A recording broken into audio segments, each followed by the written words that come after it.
C'est une bonne nouvelle pour les dents. Écoutez, c'est tout ce qu'on a trouvé ce soir. Donc, vous connaissez la règle. Donc, normalement, pour que le remboursement dentaire soit bon l'année prochaine, il faut avoir été chez le dentiste l'année d'avant. Oui. Vous voyez le système? Une fois par an. Sauf que cette année, on ne s'est pas allé chez le dentiste, les rendez-vous s'annulent, tout est coincé avec le Covid. Et c'est là qu'il y a une bonne nouvelle. Connexion vidéo avec Laurent Coppens, qui est cofondateur de l'appli Todoc. C'est la communauté belge qui rassemble plus d'1 millier de dentistes. Laurent Coppens, merci d'être avec nous. La bonne nouvelle, c'est quoi? C'est que le gouvernement fait sauter cette obligation d'avoir été au moins une fois chez le dentiste dans l'année 2020?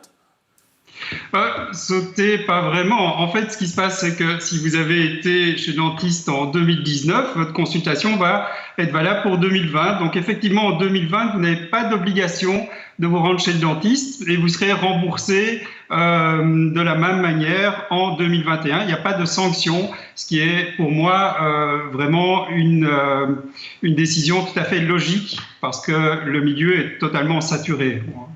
Vous avez encore des rendez-vous, donc je parle des non-urgences. Hein.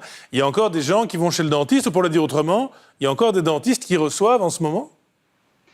Oui. En fait, je suis donc dentiste et j'ai remarqué que, comme chaque période de fin d'année, on a une recrudescence de patients qui demandent des rendez-vous en last minute pour subvenir à cette obligation.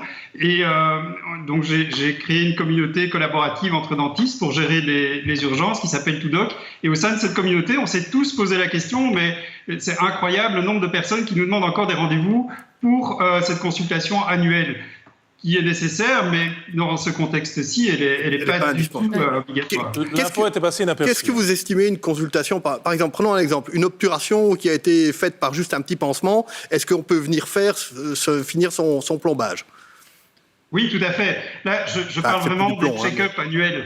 Oui. Donc, c'est plus quand vous voulez faire un simple détartrage ou une simple consultation pour voir si tout est en ordre. Oui. Ça, vous pouvez le faire à partir de janvier, il n'y a aucun souci. Ne stressez pas pour ça. Je sais qu'un dentiste qui dit ne stressez pas, on ne le croit pas toujours, mais honnêtement, il ne faut pas stresser. Non, mais un dentiste qui dit vos soins de 2019, ça va pour 2020, 2021, celui-là, on l'aime bien, il a une bonne tête. Ça, c'est une info qui était vraiment passée. En même temps, quand ça ira mieux, il faut y aller, parce que c'est important. Oui, et puis de toute façon, il faut y aller de base. Oui, il faut y aller de base. Oui. Juste un mot sur la réquisition de personnel. On entend qu'à tout niveau, dans les hôpitaux, on réquisitionne tous les personnels hospitaliers pour les services Covid. Est-ce que les dentistes sont également appelés et aspirés vers les hôpitaux, ou vous continuez vos consultes dans vos cabinets respectifs?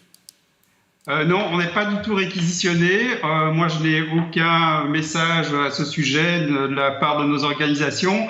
Et on a vraiment beaucoup de travail. Donc, effectivement, il y a aussi un facteur qui joue, c'est qu'en plus des 6 semaines qu'on a perdues pendant le confinement, on ne pouvait plus consulter, il y a quand même quelques confrères et consoeurs qui ont carrément stoppé leur consultation de crainte d'attraper le Covid.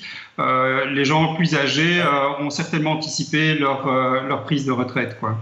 Vous êtes ce soir dentiste, Laurent Coppens, cofondateur de l'appli Todoc, qui est donc la communauté belge qui rassemble plus d'1 millier de dentistes, avec cette info donc importante pour les soins, ce qui me rappelle que j'ai plus été chez le dentiste depuis très longtemps. Attention. Ah, il n'y a pas longtemps. Ouais? Oui, il n'y a pas longtemps, mais Okay. je suis à cheval sur ça. Moi, c'est dans mon agenda. Ok, moi je suis à cheval pour ne pas y aller, je flippe un peu. Non, moi j'ai rendez-vous la semaine prochaine. Ah, et c'est maintenu? Oui, à vérifier, mais Mais il a posé la question. j'ai posé la question, il faut finir l'opération. Ah, c'était une vraie question. Oui, mais tant qu'à faire. Et c'était pas votre dentiste quand même? Non, mais voilà. Mais... Ah non, parce qu'on l'a booké au hasard ce matin. Voilà. Écoutez, monsieur le dentiste de Carlo, il est inquiet. Donnez des nouvelles. Vrai, je vais l'appeler. Ouais, donnez des nouvelles. Allez, on va marquer une pause et dans un instant faire connaissance avec